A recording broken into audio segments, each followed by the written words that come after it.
Hello दोस्तों, कैसे हो आप सब। आशा करता हूं आप लोग स्वस्थ होंगे, मस्त होंगे।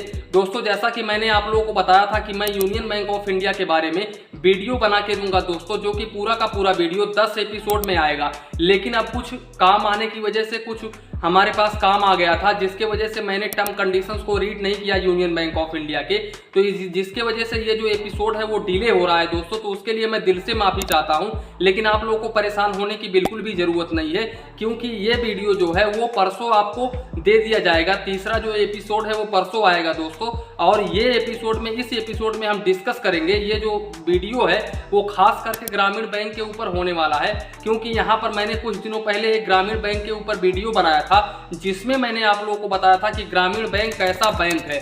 तो वहां पर दोस्तों एक भाई का कमेंट आया, जिन्होंने बताया कि आपने जो भी नॉलेज दिया हमको, वो नॉलेज पूरा का पूरा नॉलेज वो किसोक बैंकिंग के ऊपर है। तो यहाँ पर मैं आप लोगों को बता दूं, वो मैं एग्जाम्पल के तौर पर बताया था, लेकिन एक तरफ से अगर हम समझे इसको तो किसोक बैंकिंग भी ग्रामीण के ही कैटेगरी में आता है, ये भी ग्रामीण बैंक के ही कैटेगरी में आता है। अब आप लोगों के मन में एक डाउट होगा कि आखिर ये ग्रामीण बैंक है क्या।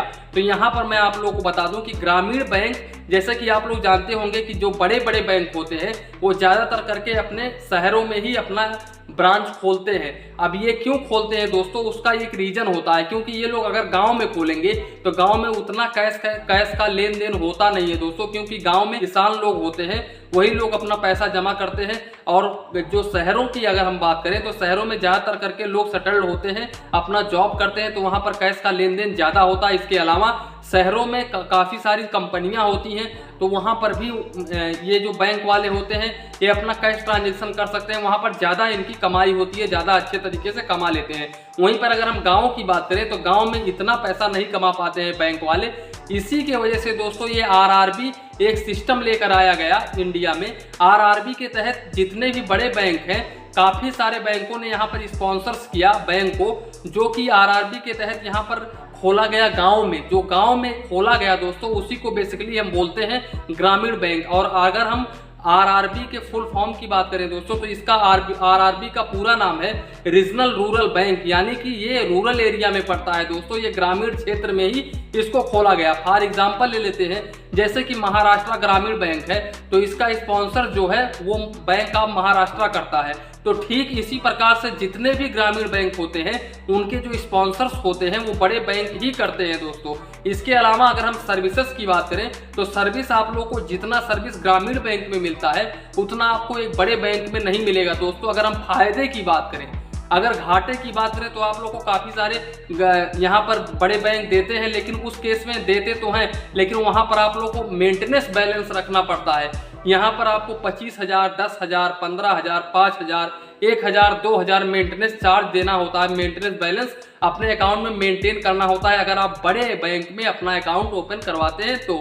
इसके अलावा अगर आप ग्रामीण बैंक में अपना अकाउंट ओपन करवाते हैं तो उस केस में आप लोग को ज्यादा बैलेंस मेंटेन करने की जरूरत नहीं है दोस्तों, क्योंकि यहाँ पर पहले क्या होता था, आप लोगों को 0 रुपए से अकाउंट ओपन करके दे दिया जाता था। लेकिन अभी फिलहाल में ज्यादातर करके ग्रामीण बैंक, काफी सारे ग्रामीण बैंक हैं जो कि आपसे 500 रुपए ले लेते हैं। 500 रुपए लेकर आपके अकाउंट में ही वो पैसा जाता है। ये मत सोचेगा कि 500 ले लेते हैं तो खा लेंगे, वो आपके अकाउंट में ही जाता है, वही आपका एवरेज मंथली बैलेंस हो जाएगा।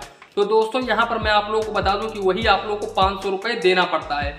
अब दोस्तों हम बात करें कि ग्रामीण बैंक कैसा बैंक है, तो ग्रामीण बैंक एकदम से बेहतरीन बैंक है दोस्तों। ग्रामीण बैंक में आप अपना अकाउंट अच्छे तरीके से ओपन करवा सकते हैं। यहाँ पर आपको रेट ऑफ इंटरेस्ट भी अच्छा खासा मिल जाता है बड़े बैंक के मुकाबले। इसके अलावा जो भी सर सुविधा होता है, जो भी सेंट्रल गवर्नमेंट के तरफ से किसानों को दिया जाता है, जैसे कि 2000 हुआ या फिर कोई योजना का पैसा आया, तो ज्यादातर करके ग्रामीण बैंक में ही आते हैं दोस्तों। इसके अलावा और किसी भी बैंक में नहीं आते हैं। इसके अलावा दोस्तों स्टेट बैंक ऑफ इंडिया में भी आते हैं, लेकिन ज्यादातर करके जो सुविधा होता है वो ग्रामीण बैंक के द्वारा ही दिया जाता है। जैसे कि केसीसी लोन हुआ, ये भी ग्रामीण बैंक के ही अंडर में आता है। तो यही सब कारण होता है दोस्तों। और अगर हम पैसे सुरक्षित की बात करें तो ग्रामीण बैंक, मैं आप लोगों को बता दूं कि ये भी आरबीआई से रजिस्टर्ड होता है दोस्तों, क्योंकि इन बैंकों का स्पॉन्सर्स यही बड़े बैंक करते हैं। तो दोस्तों आशा करता हूं कि आप लोगों के मन में जो भी सवाल, जो भी डाउट्स ग्रामीण बैंक के ऊपर होगा वो बिल्कुल भी क्लियर हो गया होगा दोस्तों इस वीडियो में।